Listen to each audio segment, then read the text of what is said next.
1688, aconteceu algo na Inglaterra que mudou completamente o rumo da história política do país. E o mais fascinante no que a gente chama de Revolução Gloriosa é como ela conseguiu derrubar o poder absoluto de um rei sem mergulhar o país numa guerra civil. Vamos dar uma olhada em como um dos eventos que fundaram a política moderna aconteceu de uma forma tão pacífica. E isso já começa com uma pergunta bem interessante. É possível uma transformação tão profunda na estrutura de poder de um país acontecer sem um derramamento de sangue gigantesco? Bem, a Revolução Gloriosa de 1688 parece provar que sim. E entender como isso aconteceu é chave para a gente entender o surgimento da política como a conhecemos hoje. Para a gente entender essa revolução, primeiro a gente precisa voltar um pouquinho e olhar para o conflito central que definia a Inglaterra daquela época. Era uma verdadeira queda de braço entre o poder da coroa e a autoridade cada vez maior do parlamento. E no meio dessa confusão toda estava ele, o rei Jaime II. A fé católica dele já causava um certo atrito, porque a nação era em sua maioria protestante. Mas o problema principal era a visão dele de governo. Ele acreditava no chamado direito divino dos reis, ou seja, para ele o poder vinha direto de Deus, e isso o colocava acima da lei e, claro, acima do parlamento. O impasse era total, sabe? De um lado, a gente tinha a visão absolutista do Jaime II, o rei como autoridade máxima que governa sem precisar da aprovação de ninguém.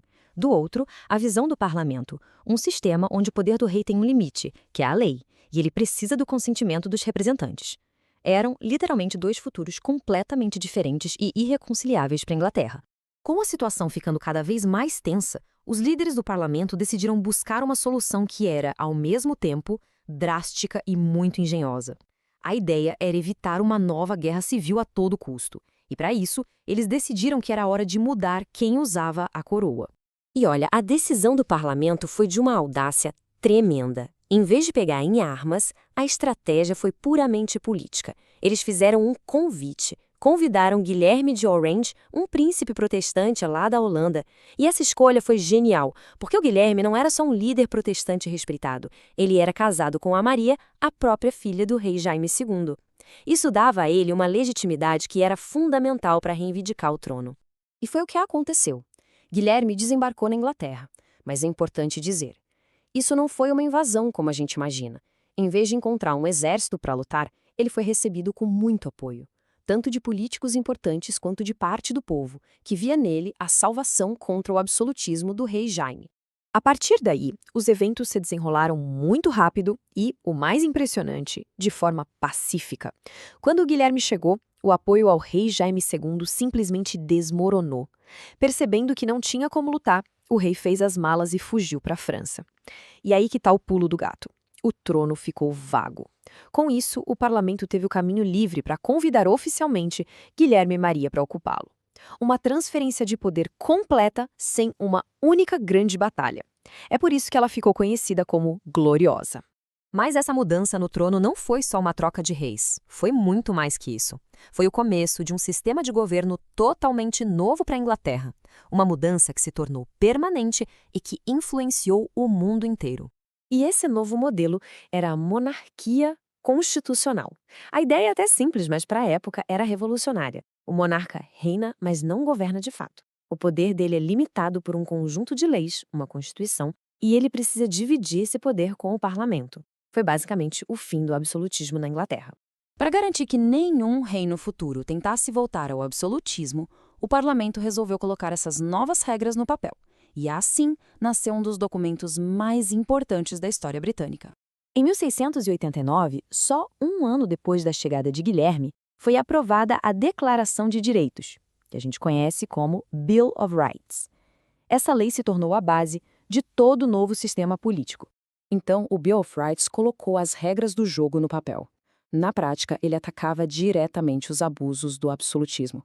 Ele limitava o poder do rei, que agora não podia mais criar impostos ou manter um exército sem o ok do parlamento.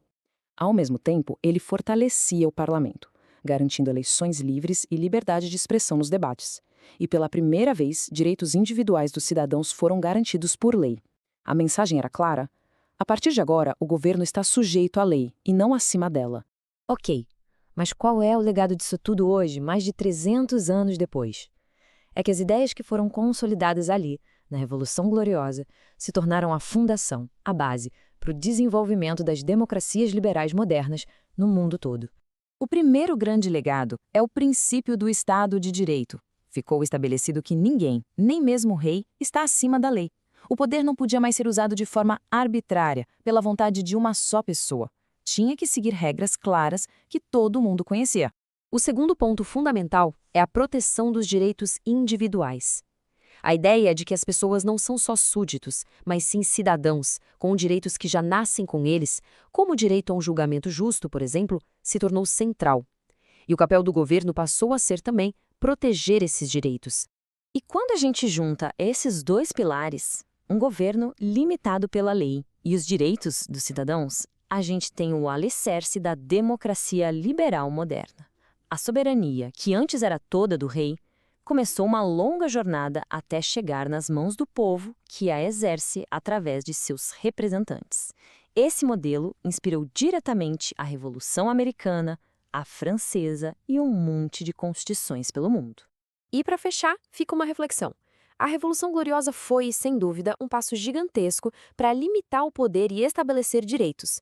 Só que esse poder foi transferido para um parlamento eleito por uma pequena elite de proprietários de terras. Isso faz a gente se perguntar, embora tenha sido um avanço incrível contra o absolutismo, até que ponto esse novo sistema representava de verdade a vontade de toda a sociedade. A busca por essa resposta, bem, ela define boa parte da história política que veio depois.